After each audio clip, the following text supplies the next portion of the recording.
So today is a special day. Shoot today nung dalawang flagship clients namin for laundry tech. So samahan niyo kami today with Miss Pauline. So yun, so first half of the day will be at Save 5 Laundry Center. So they have roughly I think 180 plus branches, and then the second one would be with Wash and Wear. So roughly around 26 branches. I think 28 na sila by this month. So yun, mostly nasa malls yung wash and wear. So yun, very excited. So it's a combination of marketing, yung usual na services nila plus a bit of yung software na ginawa namin for them. So, let's go. Coding kami, coding kami, coding. So just to share lang, we usually have two levels of video shoot. So the first one, yung level na ino-offer namin to everyone is the one done by Miss Pauline. The second one is yung more polished version na nag-hire kami ng videographer. So mostly, sa isang day tayo namin gumawa ng content for two laundry shops or dry cleaning. So yun, either way naman, same siya, effective siya. Pero yun nga, pag mas malaking budget, kasi hire namin yung professional na videographer. Pero as long as short form naman and yung typical na carousel post, effective naman siya. Nasa messaging and hooks pa rin talaga. Kasi ngayon kahit yung phones, yung iPhones, yung quality good enough na siya. So, yun, I think when you hire yung professionals, mainly the direction talaga. Tsaka yung mga equipments na wala kami. So, yun, share lang.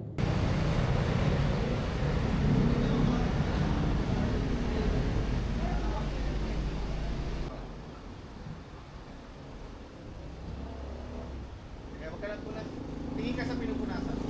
Yan. Tapos, So, tapos ang first half of the shoot with Save 5 Laundry. Papunta na kami ngayon sa Wash and Wear sa One Ayala. So, doon naman I think mas relax na yung shooting kasi aircon na yung space plus I think limited din yung clothes, di ba? Hindi ka makapag-laundry or I think steam press pwede. So, yun, more on ano talaga yung aesthetics ng shop and place. And, yun, less of the software, more on really just marketing the shop. Pero papakita din namin yung photo intake namin with the tablet. So, that should be exciting. Yun na. Tapos yun na. That's it today. I think mamaya mag-code lang ako ng konti for yung mga utang ko pa na features. Plus yung bago namin sa start. So, coming soon. Sabihin ko yan probably in a week pag natapos ko na. And then, yun pala update. Yung kahapon, nag-set up ko na yung bagong CRM namin. Lilipat ko na yung mga contacts plus yung mga campaign email sequences na nakalagay doon for yun nga, follow-up sequences, lead nurture sequences, and everything. And yun, see you sa Wanayala. So anong masasabi mo sa first half ng shoot natin? Okay naman, we were surprise visited by our client. Okay naman, thankfully very accommodating yung staff nila and yung isang staff nila, si Ate Precious, later pang hapon yung shift niya pero pumasok siya na maaga to help with the shoot. So, shout out kay Ate Precious. Sir Ryan. Okay naman, very professional din yung team, yung production team that we are working with. Ganda ng nila, direction and yung equipment nila. Nakita namin yung may mga preview ng videos and photos. Ganda, super ganda. Pang yung videographer ay working with Cinemalaya. So, we are excited dun sa final output. Yay! On to the next. Hindi na ata. dito kasi gas-gas ka. Yeah, medyo ganyan. Tingin. Yeah, sige. Yeah. Okay. Okay, standby.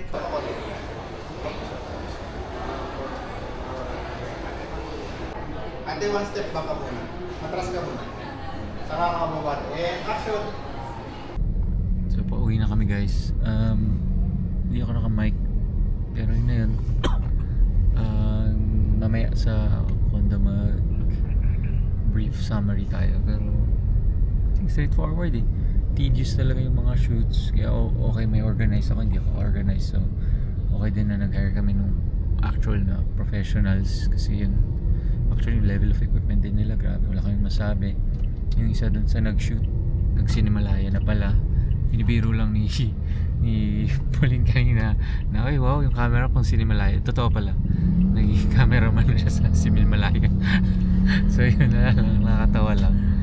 Tapos, yun, excited na kami dun sa release ng software.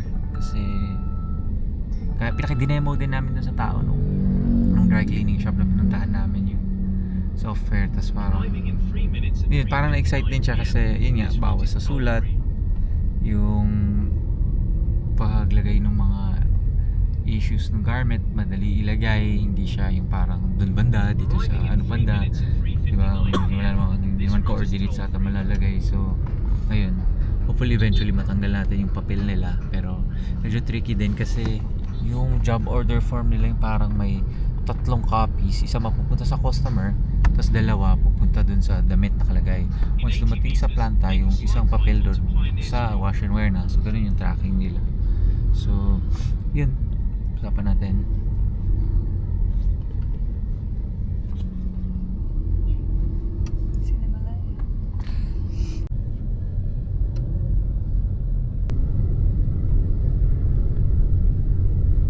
So guys, nakatulog na ako kahapon pag-uwi.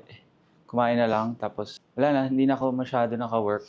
Actually, yun na. So to recap lang, yung nangyari, umaga punta kami sa Safe 5 Laundry kasama yung videographers, nag-shoot nung, I think for 4 hours nung content para sa mobile app and then marketing in general. And then afterwards, pumunta kami sa One Ayala for wash and wear na shoot. Tapos yun nga, mainly yung videographers, parang nag-assist lang ako doon. And then pag-uwi, nag-work lang din ako related sa ads.